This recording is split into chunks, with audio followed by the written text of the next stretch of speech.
Invisible resistance. നിങ്ങളൊരു കാര്യം ചെയ്യാനായിട്ട് ഇരിക്കുമ്പോൾ നിങ്ങളുടെ മൈൻഡ് അതിനെ തടയുന്നതിനെയാണ് ഇൻവിസിബിൾ റെസിസ്റ്റൻസ് എന്ന് പറയുന്നത്. അതായത് നിങ്ങളിപ്പോൾ പഠിക്കാനിരിക്കുക, നിങ്ങൾക്കറിയാം കുറേ പഠിക്കാനുണ്ട്, പക്ഷെ എന്താണെന്നറിയില്ല.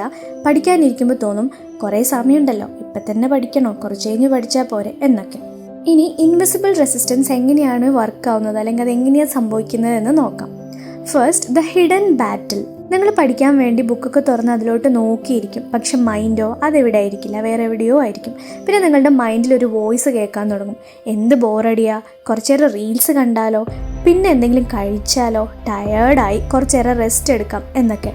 പിന്നെ എല്ലാവരോടും ഈ വോയിസ് പറയുന്ന ഡേഞ്ചറസ് ആയിട്ടുള്ളൊരു കാര്യമാണ് ടൈം ഉണ്ടല്ലോ പിന്നെ പഠിക്കാമെന്ന്. അപ്പോൾ നിങ്ങൾ വിചാരിക്കും നിങ്ങൾക്ക് പഠിക്കാനുള്ള കഴിവില്ലാത്തത് കൊണ്ടായിരിക്കും എന്ന്. ഒരിക്കലും കഴിവില്ലാത്തത് കൊണ്ടല്ല, അതിനെയാണ് റെസിസ്റ്റൻസ് എന്ന് പറയുന്നത്. എന്ന് വെച്ചാൽ ഒരു ഡിഫിക്കൽട്ട് ടാസ്ക് വരുമ്പോൾ അതിൽ നിന്ന് നമ്മളെ മാറ്റി നിർത്തുന്ന ഒരു മെൻ്റൽ വാൾ.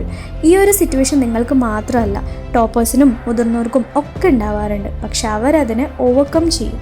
Y resistance happens? എന്തുകൊണ്ടാണ് റെസിസ്റ്റൻസ് സംഭവിക്കുന്നത്?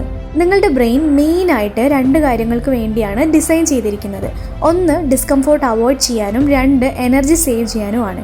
നിങ്ങൾ പഠിക്കുന്നത് ബ്രെയിനിന് ഒട്ടും കംഫർട്ടബിൾ ആയിട്ടുള്ള കാര്യമല്ല. കാരണം പഠിക്കുമ്പോൾ കുറേ എഫേർട്ട് എടുത്ത് പഠിക്കണം, പിന്നെ നന്നായിട്ട് ഫോക്കസ് ചെയ്യണം. ഇതൊന്നും ബ്രെയിൻ അത്ര സുഖമുള്ള കാര്യമല്ല. അപ്പോൾ ബ്രെയിൻ എന്ത് ചെയ്യും? നിങ്ങളുടെ പഠിത്തത്തിൽ നിന്ന് ഡിസ്ട്രാക്റ്റ് ചെയ്യും. അതുകൊണ്ടാണ് നിങ്ങൾ പഠിക്കണമെന്ന് വിചാരിച്ചാലും കുറേ നേരം അതിൽ ഫോക്കസ് ചെയ്തിരിക്കാൻ പറ്റാത്തതും പെട്ടെന്ന് ഡിസ്ട്രാക്റ്റ് ആവുന്നതും. The moment of decision. ഇനി ഞാൻ പറയാൻ പോകുന്നത് കൂടുതൽ സ്റ്റുഡൻസിനും അറിയാത്തൊരു സത്യമാണ്. അതെന്താണെന്ന് വെച്ചാൽ നിങ്ങൾ റെസിസ്റ്റൻസിനെ തോൽപ്പിക്കുന്നത് പഠിക്കാനിരുന്ന് 1 മണിക്കൂർ കഴിഞ്ഞിട്ടല്ല, ആദ്യത്തെ ആ 10 സെക്കൻഡിലാണ്. എങ്ങനെയാണെന്ന് വെച്ചാൽ നിങ്ങൾ പഠിക്കാൻ വേണ്ടി ബുക്ക് എടുത്ത് ചെയറിലിരിക്കുന്ന ആ 10 സെക്കൻഡിൽ നിങ്ങളുടെ മൈൻഡ് നിങ്ങളോട് എന്തൊക്കെയായിരിക്കും പറയുക? ഫോൺ നോക്കിയാലോ, അല്ലെങ്കിൽ 5 മിനിറ്റ് കഴിഞ്ഞ് തുടങ്ങിയാലോ, വെള്ളം കുടിച്ചാലോ, ഇങ്ങനെയൊക്കെയല്ലേ. എന്നാൽ ഇതിനെയൊക്കെ ഓവർകം ചെയ്യാൻ ആ 10 സെക്കൻഡിൽ തന്നെ നിങ്ങൾ ബുക്ക് തുറന്ന് വായിച്ചാൽ തന്നെ നിങ്ങൾ ജയിക്കും. അവിടെ റെസിസ്റ്റൻസ് ബ്രേക്ക് ആവുകയും ചെയ്യും, നിങ്ങൾക്ക് ഫോക്കസും വരും. സക്സസ് എന്ന് പറയുന്നത് ഫിനിഷിങ്ങിലല്ല, സ്റ്റാർട്ട് ചെയ്യുന്ന ആ ചെറിയ മൊമെൻറ്റിലാണ്. The 10 second rule. ഇനി നമ്മൾക്ക് ടോപ്പേഴ്സ് എങ്ങനെയാണ് ഈ ഒരു സിറ്റുവേഷൻ മറികടക്കുന്നതെന്ന് നോക്കാം. അവർ യൂസ് ചെയ്യുന്നൊരു ട്രിക്കാണ് 10 മുതൽ 0 വരെ റിവേഴ്സിൽ കൗണ്ട് ചെയ്യുക എന്നത്. അങ്ങനെ കൗണ്ട് ചെയ്യുമ്പോൾ 0 എത്തുമ്പോഴത്തേക്കും അവർ പഠിക്കാൻ തുടങ്ങും. ഓവർ തിങ്ക് ചെയ്യാനോ മോട്ടിവേഷന് വേണ്ടി വെയിറ്റ് ചെയ്യാനോ ഒന്നും അവർ നിൽക്കില്ല. ബിക്കോസ് അവർക്കറിയാം തുടങ്ങാനാണ് പാടെന്ന്. സോ നെക്സ്റ്റ് ടൈം പഠിക്കാൻ തുടങ്ങാൻ എന്തെങ്കിലും ബുദ്ധിമുട്ടുണ്ടെങ്കിൽ ഈ ഒരു ട്രിക്ക് യൂസ് ചെയ്ത് നോക്കുക. The snowball effect. തുടക്കത്തിൽ നിങ്ങൾ എടുക്കുന്ന ഒരു ചെറിയ ആക്ഷൻ പിന്നീട് വലിയ റിസൾട്ട് തരുന്നതിനെയാണ് സ്നോബോൾ എഫക്റ്റ് എന്ന് പറയുന്നത്. നമ്മൾ ഡിസ്കസ് ചെയ്ത പോലെ ഡിസ്ട്രാക്റ്റ് ആകുമ്പോൾ ചെറിയ ചെറിയ ആക്ഷൻ എടുത്താൽ തന്നെ നല്ല റിസൾട്ട് കിട്ടും. 5 മിനിറ്റ് പഠിക്കാമെന്ന് വിചാരിച്ചിരുന്ന നിങ്ങൾ പോലും അറിയാണ്ട് 30 മിനിറ്റ് പഠിക്കും. അതുപോലെ ഒരു പേജ് വായിക്കാമെന്ന് വിചാരിച്ചിരുന്ന നിങ്ങൾ ഒരു ചാപ്റ്റർ തന്നെ കംപ്ലീറ്റ് ചെയ്യും. So a small push turns into a big win. Your new super power. ഒരു സ്റ്റുഡൻറ്റിൻ്റെ വലിയ എനിമി എന്ന് പറയുന്നത് സബ്ജക്റ്റോ എക്സാമോ ടീച്ചേഴ്സോ സിലബസോ ഒന്നുമല്ല.